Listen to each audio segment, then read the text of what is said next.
अगर आप जानते हैं कि सीता स्वयंवर के समय राजा जनक ने अयोध्या के राजा दशरथ को निमंत्रण क्यों नहीं भेजा, तो यह कहानी आपके मन को छू जाएगी और आपको सोचने पर मजबूर कर देगी। ऐसी कथा जिसे जानकर आप हैरान रह जाएंगे। नमस्कार दोस्तों, आप देख रहे हैं एसपी हिंदी कहानी चैनल पर। आज मैं आपके लिए लेकर आया हूं एक ऐसी अद्भुत और रहस्यमय कथा जो सीता स्वयंवर से जुड़ी है और जिसने राजा जनक को राजा दशरथ को निमंत्रण न भेजने पर मजबूर किया।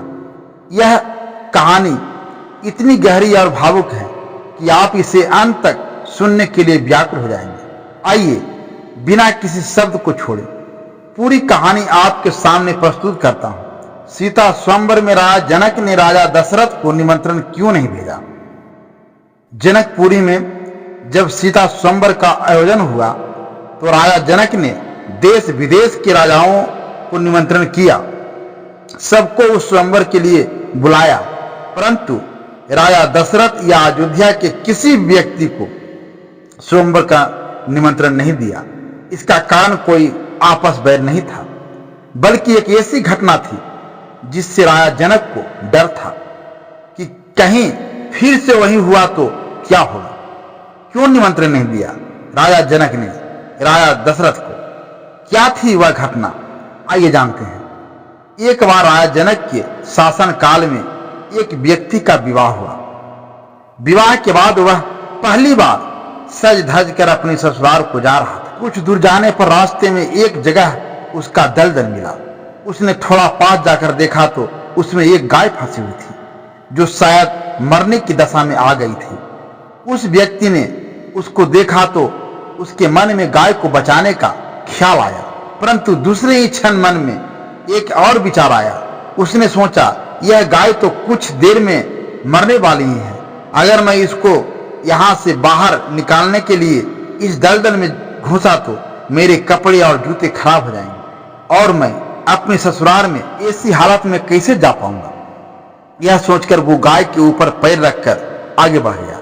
जैसे ही वह आगे बढ़ा, गाय ने जब उसे जाते हुए देखा तो उस व्यक्ति को श्राप दे दिया कि जिसके लिए तू जा रहा है उसे तू देख नहीं पाएगा। यदि तू उसे देखेगा भी तो वह तत्काल ही मृत्यु की प्राप्त हो जाएगी। यह कहकर कुछ ही क्षण में गाय के प्राण निकल गए। उस श्राप को सुनकर वह व्यक्ति दुविधा में फंस गया।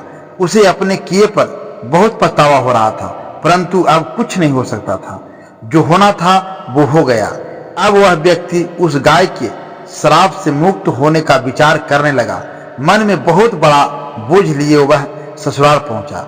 वहां पहुंचकर वह दरवाजे के बाहर ही बैठ गया और यह विचार करने लगा कि अगर मेरी नजर मेरी पत्नी पर पड़ गई तो क्या होगा। कुछ समय बाद परिवार ने अन्य सदस्यों के उसे घर के अंदर चलने का अनुरोध किया, किंतु वह नहीं गया। रास्ते में जो घटना घटी थी उसके बारे में भी किसी को नहीं बताया। उसके दिमाग में तो गाय के द्वारा दिया गया श्राप बार बार गूंज रहा था। जब उसकी पत्नी को उसके घर के अंदर ना आने की बात पता चली तो उसने अपने घर वालों से कहा कि चलो मैं ही चलकर उन्हें घर के अंदर लेकर आती हूँ। पत्नी ने जब जाकर उससे कहा कि आप घर के अंदर क्यों नहीं आ रहे हो और मैं जो भी बोल रही हूँ उसे सुनकर भी मेरे सामने होते हुए भी मेरी ओर क्यों नहीं देखते हो। वह व्यक्ति अपनी पत्नी की बात सुनने पर भी चुप रहा। काफी अनुरोध करने के बाद उसने रास्ते में घटित सारा वृत्तांत सुनाया। पत्नी ने कहा, मैं भी पतिव्रता स्त्री हूँ, ऐसा कैसे हो सकता है। आप मेरी ओर तो देखो। अपनी पत्नी की बात सुनकर उसने जैसे ही नजर उठाकर अपनी पत्नी की ओर देखा, वैसे ही उसकी आंखों की रोशनी चली गई और वह गाय की श्राप बस पत्नी को देख नहीं सका। उस व्यक्ति की पत्नी भी पतिव्रता थी, इसी कारण उसकी मृत्यु नहीं हुई। यह देखकर पत्नी अपने पति को साथ लेकर राजा जनक के दरबार में गई। वहां जाकर उसने सारा वृत्तांत सुनाया। राजा जनक ने राज्य के सभी विद्वानों को सभा में बुलाकर समस्या बताई। उन्होंने अपने दरबार में बैठे हुए ब्राह्मणों को कहा, हे ब्राह्मण देव, गौ श्राप से निवृत्ति का कोई सटीक उपाय हो तो बताएं। सभी विद्वानों ने आपस में विचार करके एक उपाय बताया। उन्होंने कहा कि यदि कोई पतिव्रता स्त्री छलनी में गंगा जल लाकर उस जल के छिट्टे इस व्यक्ति की दोनों आंखें पर मारे तो गौ श्राप से मुक्ति मिल सकती है तथा उसकी आंखें की रोशनी पुनः लौट सकती है। राजा ने पहले अपने महल के अंदर की रानियों सहित सभी स्त्रियों से पूछा तो राजा को सभी के पतिव्रता होने में संदेश की सूचना मिली। ऐसा सुनकर राजा जनक चिंतित हो गए। तब उन्होंने आसपास के सभी राजाओं को सूचना पहुंचाई। उन्होंने उन्हें संदेश में कहा कि उनके राज्य में यदि कोई पतिव्रता स्त्री है तो उसे सम्मान सहित राजा जनक के दरबार में भेज दिया जाए। जब यह सूचना अयोध्या के राजा दशरथ को मिली तो उन्होंने पहले अपनी सभी रानियों से पूछा। प्रत्येक रानी का यही उत्तर था कि राजमहल तो क्या, आप राज की किसी भी महिला, यहां तक कि झाड़ू लगाने वाली ही क्यों न हो, उसे भी पतिव्रता ही पाएंगे। राजा दशरथ को इस समय अपने राज की महिलाओं पर आश्चर्य हुआ और उन्होंने अपने राज्य की सबसे निम्न माने जाने वाली सफाई करने वाली को बुलाया। उस महिला से राजा दशरथ ने सम्मान पूर्वक पतिव्रता होने के बारे में पूछा तो उस महिला ने स्वीकृति में सिर हिला दिया। तब राजा ने यह दिखाने के लिए कि अयोध्या का राज सबसे उत्तम है, उस महिला को ही राज सम्मान के साथ जनकपुर को भेज दिया। राजा जनक ने उस महिला का पूर्ण राजसी ठाठ बाट से स्वागत व सम्मान किया।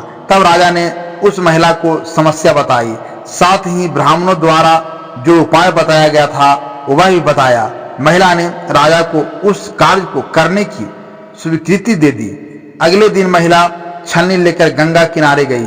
वहां पहुंचकर उसने प्रार्थना की, हे गंगा माता, यदि मैं पूर्ण पतिव्रता हूं, यदि मैंने अपने तन और मन से अपने पति को ही परमेश्वर माने हैं, तो गंगा जल की एक बूंद भी छलनी से नीचे नहीं गिरनी चाहिए। ऐसी प्रार्थना करके जब उसने गंगा जल को छलनी में भरा तो जल की एक बूंद भी नीचे नहीं गिरी। यह पवित्र गंगा जल कहीं रास्ते में छलक कर नीचे न गिर जाए, यह सोचकर उसने थोड़ा सा गंगा जल नदी में ही गिरा दिया और पानी से भरी छलनी को लेकर राज दरबार में आग पहुंची। राजा और दरबार में उपस्थित सभी नर नारी यह दृश्य देखकर आश्चर्यचकित रह गए।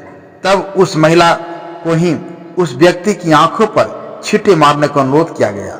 उसने जैसे ही गंगा जल के छींटे उस व्यक्ति की आंखों पर मारे, त्यों ही उसकी आंखों की रोशनी वापस आ गई। यह देखकर दरबार में उपस्थित लोग बहुत ही प्रसन्न हुए। तब उस महिला को पूरे राज सम्मान के साथ सम्मानित दिया गया। जब उस महिला ने अपने राज को वापस जाने की अनुमति मांगी तो राजा जनक ने अनुमति देते हुए जिज्ञासा बस उस महिला से उसकी जाति के बारे में पूछा। तब उस महिला द्वारा बताए जाने पर राजा आश्चर्यचकित हो गए।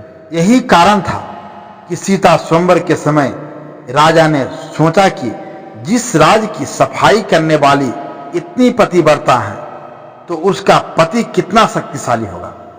यदि राजा दशरथ ने उसी प्रकार के किसी निम्न श्रेणी के व्यक्ति को स्वयंवर में भेज दिया और अगर उसने धनुष संधान लिया तो क्या होगा। राजकुमारी किसी निम्न श्रेणी के व्यक्ति को न वर ले। यही सोचकर अयोध्या नरेश राजा जनक ने राजा दशरथ को निमंत्रण नहीं भेजा, किंतु विधाता के लेखनी को भला कोई आज तक टाल सका है। वही हुआ जो होना था।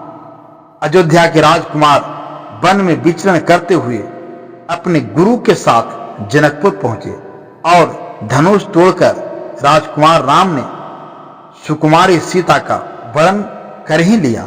बोलो जय सिया राम। दोस्तों, आपको यह कथा कैसी लगी कृपया कमेंट करके जरूर बताएं।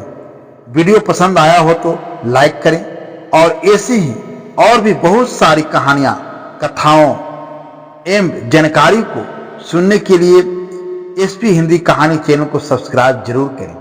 धन्यवाद।